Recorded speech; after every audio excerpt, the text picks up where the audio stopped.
ជំរាបសួរពុកម៉ែបងប្អូនមកថ្ងៃនេះខ្ញុំមានY7 Pro មួយគ្រឿងវាមានបញ្ហាជាប់Google account ពុកម៉ែបងប្អូនតោះឥឡូវយើងទៅមើលអំពីរបៀបដោះទាំងអស់គ្នាហើយសម្រាប់ Y7 Pro នេះដែរគឺយើងធ្វើការចាក់ test point ណាពុកម៉ែបងប្អូននេះនៅក្នុង Unlock Tool គឺវាមាន test point ហើយកម្មវិធីដែលយើងត្រូវធ្វើហ្នឹងគឺយើងធ្វើជាមួយ Unlock Tool ពុកម៉ែបងប្អូនណាយើងធ្វើជាមួយ Unlock Tool ណាtest point វាដូចជាអត់ដើរពុកម៉ែបងប្អូនវាអត់ដឹងវាមានបញ្ហាអីតែសម្រាប់ test point វាយើងអាចទៅមើលបានណាយើងអាចទៅរកមើលបាននៅតាមអ៊ីនធឺណិតណាគឺមិនប្រហែលទេពុកម៉ែបងប្អូនតោះឥឡូវយើងទៅធ្វើទាំងអស់គ្នាយើងសម្រាប់កម្មវិធី Unlock Tool គឺវាយ search មកម៉ែបងប្អូននេះ Y7 Pro 2018ហើយយើងយកកន្លែង Erase LP មកហើយយើងធ្វើការចាក់ test point វាហើយយើងចាក់ test point យើងអត់ត្រូវប្រើប្រាស់ថ្មណាបងប្អូនគឺយើងអត់ត្រូវប្រើប្រាស់ថ្មទេណាយើងគ្រាន់តែត្រៀម connect ដូចចូលហើយយើងចាក់ពីនេះមក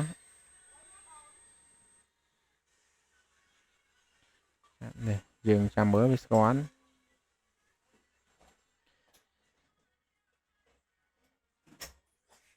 ត្រៀមដោតដូចហើយអានេះយើងគឺយើង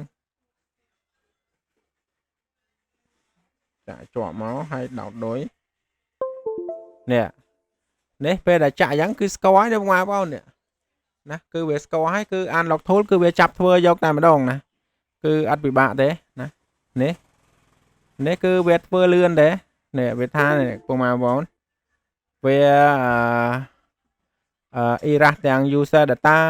វា user data គឺវា co format ហើយ IOP យើងក៏អូខេណានេះឥ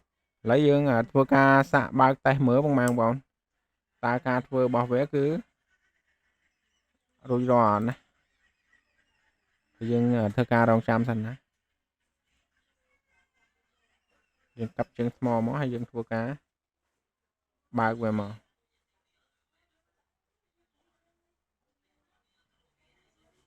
ឥឡូវយើងធ្វើការបើកវាសិនណាយើងរងចាំតិចសិនតែភាគច្រើនពេលដែលយើងធ្វើនៅតាមហ្នឹងគឺធ្វើមួយបានមកបងប្អូនគឺវាមិនប្រមាថអីទេនេះឥឡូវវាកំពុងតែ format ទាំង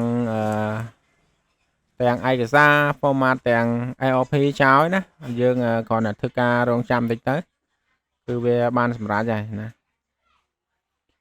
អញ្ចឹងនៅក្នុងវីដេអូនេះសូមពុកម៉ែបងប្អូនកុំភ្លេចជួយចុច Subscribe Channel មួយផង Follow Page Like Share ដើម្បីជួបគ្នានៅវីដេអូក្រោយណាឥឡូវយើងមករកចាំមើលបន្តទៅទៀតណាគឺតើការដោះ Google account របស់យើងដោយប្រើប្រាស់ Unlock Tool នេះគឺវាតើវាបានជោគជ័យ 100% អត់ពុកម៉ែបងប្អូនយើងរងចាំសិនមកណាហ្នឹងហើយសម្រាប់ពុកម៉ែបងប្អូនដែលមានបញ្ហា Google account មានបញ្ហា iCloud យើងអត់ទាន់បុកណាពុកម៉ែបងប្អូនយើងនៅជាប់ like code យើងអាច backup passcode ហើយយើងអាច add ចូលវិញបានដោយប្រើប្រាស់បានធម្មតាណាពុកម៉ែបងប្អូននេះឥឡូវវាធ្វើការ reset ហើយពុកម៉ែបងប្អូនយើងធ្វើការរងចាំតិចទៀតសិនវារៀងយូរដែរកន្លែងហ្នឹងហើយពុកម៉ែបងប្អូនឥឡូវវាចាញ់យើងមក activate វាមើលយើង activate វាតាហើយសម្រាប់ពេលដើរមិញណាពុកម៉ែបងប្អូនវារៀងយូរតែឥឡូវវីដេអូនេះខ្ញុំកាត់មកឲ្យលឿនហើយនេះជាធម្មតាការបើសិនជាទូរស័ព្ទហ្នឹងនៅជាប់ Google account គឺយើងចុចនេះ skip អត់ទៅណាឥឡូវយើងចុច skip មើលនេះ skip ទៅនេះអញ្ចឹងយើងមិនបាច់ដាក់ Wi-Fi ទេ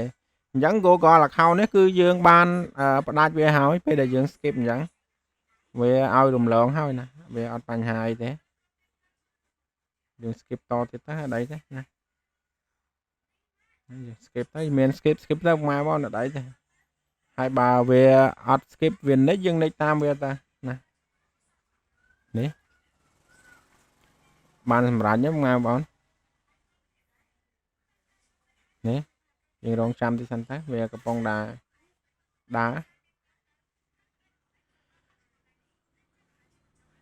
នឹងហើយពុកម៉ែបងប្អូនសម្រាប់វីដេអូនេះគឺមានតែប៉ុណ្្នឹងទេណា ជាចុងក្រោយកុំភ្លេចជួយ Subscribe Channel មួយផង